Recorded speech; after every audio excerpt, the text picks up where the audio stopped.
আমি সুশান্ত কুমার, সহকারী শিক্ষক কোসিকাস একাডেমি। প্রিয় শিক্ষার্থীরা, কেমন আছো তোমরা? নিশ্চয়ই ভালো আছো, আমিও ভালো আছি। সে যাই হোক, আজ আমাদের আলোচ্য বিষয় হচ্ছে uses of suffix and prefix. Use of suffix and prefix. Dear students, তোমরা নিশ্চয়ই জানো সাফিক্স হচ্ছে একটি বর্ণ অথবা বর্ণ সমষ্টি। That means a letter or group of letters, যেটা শব্দের শেষে যুক্ত হয়ে একই সাথে দুটো কাজ করে। নাম্বার ওয়ান, নতুন শব্দ গঠন করে, আর নাম্বার টু হচ্ছে অর্থের পরিবর্তন ঘটায়। ক্লিয়ার? এটা হচ্ছে সাফিক্স। তার প্রিফিক্স হচ্ছে ঠিক একইভাবে, সেটা হচ্ছে a letter or a group of letters, যেটা কিনা শব্দের প্রথম যুক্ত হয়ে একই সাথে দুটো কাজ করে। কী কাজ? সেটা হচ্ছে প্রথমত যে নতুন শব্দ গঠন করে, আর দ্বিতীয়ত হচ্ছে শব্দের অর্থের পরিবর্তন ঘটায়। ক্লিয়ার? তাহলে সেই সাফিক্স এবং প্রিফিক্সের আলোচনার বা আলোচ্য বিষয়ে আমরা এই যে এখানে তোমাদের একটা পেজেস লিখে রেখেছি বা একটা টেক্সট লিখে রেখেছি। এই টেক্সটে 10টা গ্যাপ আছে এবং এই 10টা গ্যাপ আমি সাফিক্স এবং প্রিফিক্স দিয়ে পূরণ করব, গ্যাপ ফিল আপ করবো। তাহলে তোমাদের কাছে বিষয়টা আরও পরিষ্কার হয়ে যাবে। ক্লিয়ার? তাহলে আমরা টেক্সটটা আসে এখন দেখো। টেক্সটের প্রথমে সেন্টেন্সটাই দেওয়া আছে, Dhaka is the big city of Bangladesh. এইখানে দেখো তোমার গ্যাপ দেওয়া আছে, ঢাকা ইজ দ্য গ্যাপ, এতে হলো gap big city of Bangladesh. বিষয়টা এমন হলো যে ঢাকা হচ্ছে বাংলাদেশের বৃহত্তম শহর, কিন্তু এইখানে বিগ লেখা আছে, ব্র্যাকেট আছে বিগ। আমরা আগেই বলেছি, হয় শব্দের শেষে যোগ হবে অথবা শব্দের প্রথম যোগ হবে। কি যোগ হবে? হয় লেটার অথবা এ গ্রুপ অফ লেটার্স যোগ হবে। কেন যোগ হলে কি হবে? হলে পরে সেই শব্দটার একটা অর্থপূর্ণ একটা শব্দ হবে, একটা অর্থ বহন করবে সেই শব্দটা। Then the sentence will be corrected. In that case আমরা এই জিনিসগুলো খুব খেয়াল করবো, তখনই কিন্তু এই বাক্যটি একটা অর্থপূর্ণ হবে। এই কাজটি প্রত্যেকটি সেন্টেন্সে, প্রত্যেকটি গ্যাপের মধ্যেই এই কাজটি করতে হবে। ক্লিয়ার? তাহলে এইখানে দেখো এই গ্যাপের আগে দিয়ে আসে, কিন্তু যদি আমরা এখানে ডিগ্রির দিকে তাকাই তাহলে দেখা যাবে এখানে যে বিগ কথাটা আছে। তাহলে বিগের সুপারলেটিভ ডিগ্রি হলো বিগেস্ট। আর আমরা জানি যে সুপারলেটিভ ডিগ্রির আগে দি বসে, এইখানে দি কিন্তু তার আগে দি দেওয়া আছে। দ্যাট ইজ হোয়াই আমরা এখানে বিগের পরিবর্তে বিগেস্ট লিখবো। Then the sentence will be corrected. ঠিক তখনই কিন্তু বাক্যটি অর্থপূর্ণ হয়ে যাবে। ঠিক আছে? তাহলে আমরা প্রথমটা হবে, এখানে আছে বিগ আছে, তাহলে বিগের সুপারলেটিভ ডিগ্রি হচ্ছে বিগেস্ট। তাহলে 1 নাম্বার আমরা কি লিখতে পারি? বিগেস্ট। আমি আনসারটা এখানে লিখি, আলাদা এখানে কাটাকাটি না করে আমি এদিক থেকেই তোমাদের জন্য আনসারটা লিখি। তাহলে হবে কি? প্রথমটা হবে biggest, BIGGEST, biggest. Clear? Next sentence দেখো লেখা আছে, it is be dense populated. It is be, that means গ্যাপটা, ইট ইজ ডেন্স পপুলেটেড। এটা হচ্ছে ঘনবসতিপূর্ণ একটা জায়গা। তাহলে ড্যান্স হলে তোমার ড্যান্স শব্দের অর্থ হলো ঘন, কিন্তু বিষয়টা এইখানে তার আগে পপুলেটেড আছে, সেই কারণে এখানে হবে কি? Densely populated. তাহলে অর্থপূর্ণ হতে গেলে সেন্টেন্সটা যদি মিনিংফুল হয় আর এই শব্দটি যদি মিনিংফুল হতে যায়, তাহলে তোমাকে এখানে ডেন্সলি কথাটা ব্যবহার করতে হবে। সেদিক থেকে হবে ইট ইজ ডেন্সলি পপুলেটেড। ঠিক আছে? এইখানে কি? It is densely populated. তাহলে বি হবে ডেন্সলি। ডিয়ার স্টুডেন্টস, তোমরা লিখে নাও সাথে সাথে, ডেন্সলি হবে কথাটা, DENSELY, ডেন্সলি। ঠিক আছে? এবার আমরা তার পরের সেন্টেন্স আসি। নেক্সট সেন্টেন্স হলো, as it is the capital of our country. যেহেতু এটা আমাদের দেশের রাজধানী, it's dash is great. Is ড্যাশের এখানে আবার ব্রেকেট আছে ইম্পর্টেন্ট। তাহলে যেহেতু এটা আমাদের দেশের রাজধানী, সেই কারণে এটার কি আছে? অনেক গুরুত্ব রয়েছে। দেখো কথাটা কিন্তু আমি বলার সময় কিন্তু গুরুত্ব বলেছি, আমি কিন্তু বলি নাই যে সে কারণে এটার অনেক গুরুত্বপূর্ণ রয়েছে, এটা কিন্তু বলি নাই, বলেছি সে কারণে এটা অনেক গুরুত্ব রয়েছে। সেদিক থেকে এটা নিশ্চয়ই এখানে নাউন হিসাবেই ব্যবহার করতে হবে। তাহলে ইম্পর্ট্যান্ট হচ্ছে গুরুত্বপূর্ণ, দ্যাট মিন্স অ্যাডজেক্টিভ, আর এটার নাউন হলো ইম্পর্টেন্স। তাহলে ইম্পর্টেন্স হলো এটা নাউন, সেদিক থেকে সি নাম্বারের গ্যাপটাতে হবে ইম্পর্টেন্স। ঠিক আছে? তাহলে আমরা 6 নাম্বার দিয়ে লিখছি ইম্পর্টেন্স। তাহলে ইম্পর্টেন্স হলো গুরুত্বপূর্ণ,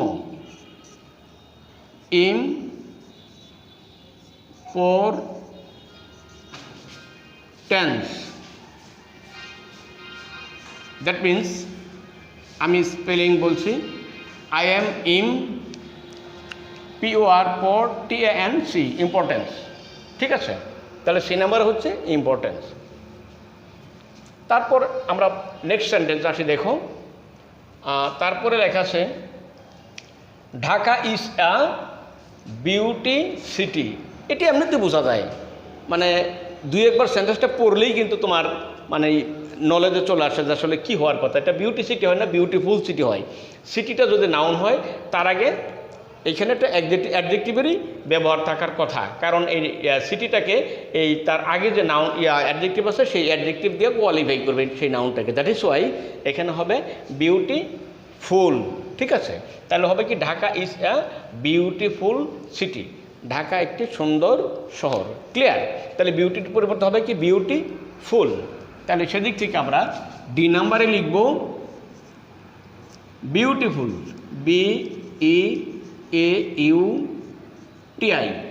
বিউটি FUL, বিউটিফুল। ঠিক আছে, তাহলে 4 নাম্বার, দ্যাট মিনস ডি নাম্বারে শেষ হয়ে গেল।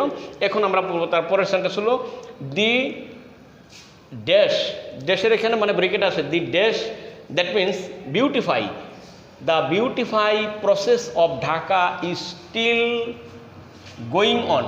বিষয়টা এমন যে বিউটিফাই হলো এইখানে ভার্ব হিসাবে দেওয়া আছে, কিন্তু বিষয়টা তার আগে দি দেওয়া আছে, তো সে তারপর আবার পরের যে শব্দটা সেটা আবার নাউন আছে। সেদিক থেকে আমরা এটাকে বিউটিফাইটা আমরা ভার্ব তো থাকবে না, এটাকে আমরা বিউটিফিকেশান দিলে পরে সেন্টেন্সটা মানে মিনিংফুল হবে। ঠিক আছে, সেই দিক থেকে এটা হবে বিউটিফিকেশান। কি বলেছি ডিয়ার স্টুডেন্টস? বিউটিফিকেশান। ঠিক আছে, তাহলে আমরা ই নাম্বারে দেব বিউটিফিকেশান কথাটা। এটা দাও beauty, BEAUTI, beautification, FICATION, beautification.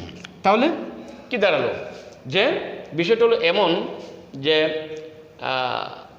ঢাকার মানে সৌন্দর্য বৃদ্ধির এখনও চলছে, মানে আগে যেমন সুন্দর ছিল দিন দিন এটা আরও সুন্দর হচ্ছে, বা এটারকে আরও সুন্দর করে নেওয়ার মানে পদ্ধতি মানে বহমান বা পদ্ধতি চলছে, পদ্ধতি বিদ্যমান। ঠিক আছে, এই আর কি। এবার আমরা যাব নেক্সট সেন্টেন্সে। দেখো পরের সেন্টেন্স হলো দোজ হু লিভ আউট, ব্রেকেটে হলো out the city have a dash. ড্যাশের এখানে আছে ফ্যাসিনেট টু ভিজিট ঢাকা। এখানে দেখো ব্রেকেটের শব্দগুলোর মিনিং তোমাকে অবশ্যই জানতে হবে।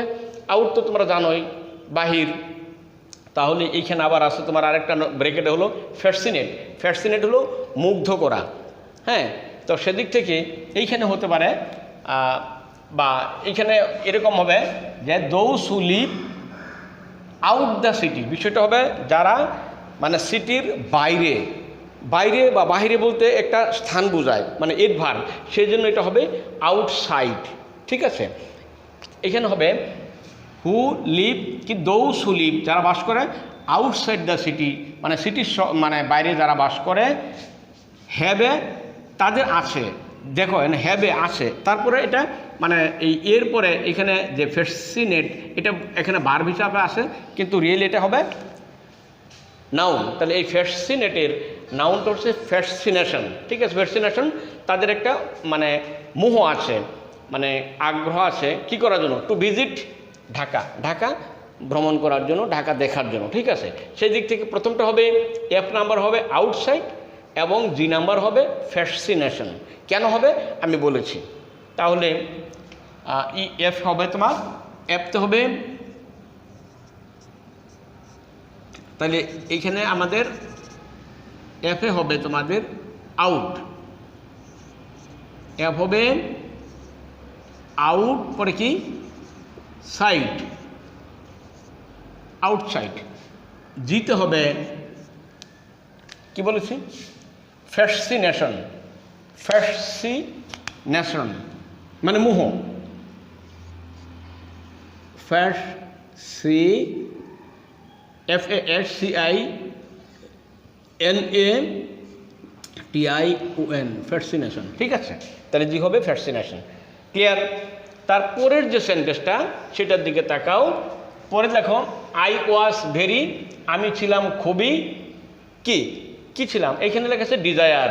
ডিজায়ার শব্দের অর্থ হলো তোমার ইচ্ছা। আমি খুবই ইচ্ছা ছিলাম, কথাটা কিন্তু অশুদ্ধ।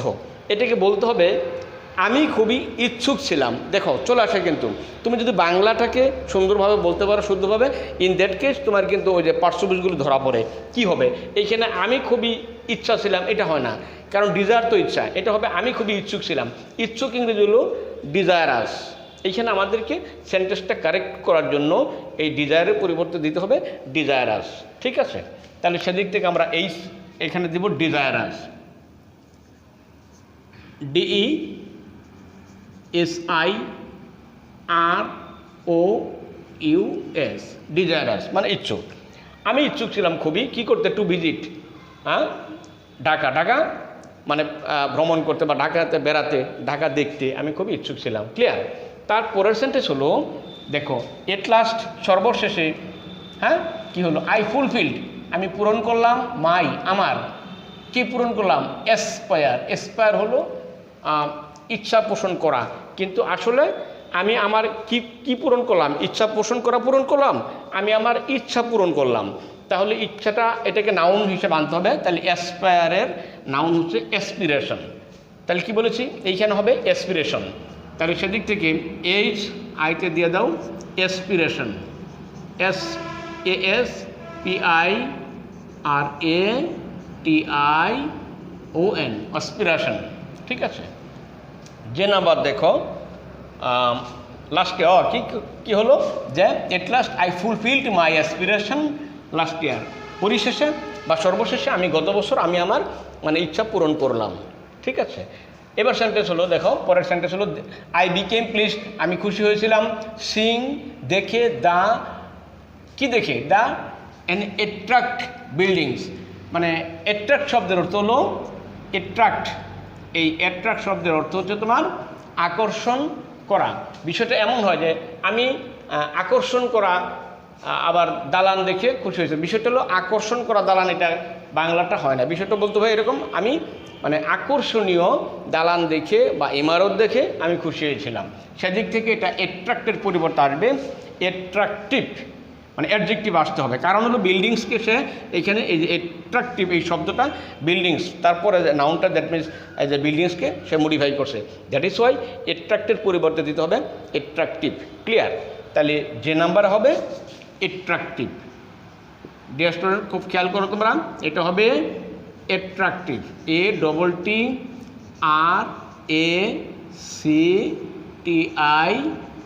অ্যাট্রাকটিভ। ক্লিয়ার? ডিয়ার স্টুডেন্টস, তাহলে আজ আমাদের এই মানে সার্ভিস প্রিফিক্সের আলোকে আমরা এই টেক্সটটা আমরা ফিল আপ করেছি। আসলে তোমরা যদি বাসায় যে এই বিষয়টা নিয়ে আরও বেশি পর্যালোচনা করো, আরও এক্সারসাইজ করো, ইন দ্যাট কেস তোমরা আরও বেশি ডিজার্ভিং হবে। পরে যে কোনো ধরনের এরকম এক্সারসাইজ তোমরা নিজে করতে পারবে। ওকে, তাহলে for the time being I want to finish my discussion here. Dear students, তোমরা সবাই ভালো থাকো, সুস্থ থাকো, সুন্দর থাকো। ধন্যবাদ সকলকে।